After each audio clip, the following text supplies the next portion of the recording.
Hi guys, so this is a sanitizer band. I'm going to show you how to fill it with sanitizer and where you can use it. So there are two types of sanitizers here.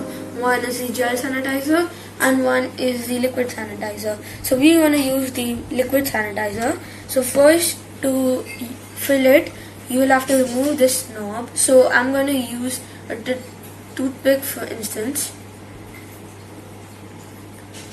And just like that I'll remove it, and now I'm going to fill it with this liquid sanitizer.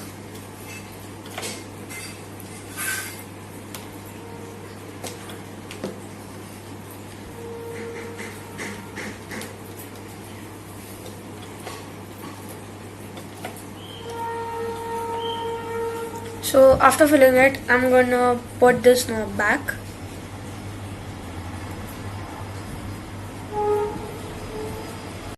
See, I've put the knot back, and now as you can see, the sanitizer is all here. So this is the darker one, so that's the sanitizer, and you can see it move.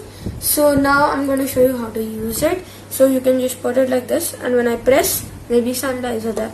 And then when you want to clean your hands, you can just do that, and you can close it back. So like that. And now you can put it here as well. So I can just hang it over here while playing. So whenever I need it, like I need sanitizer, just remove this, put some sanitizer on my hand, then clean your hands, and then I can just put it back. So like that you can use it anywhere. I can also hang it on my school bag, and my mom also uses it on her purse. So it is very handy. Thank you for watching my video.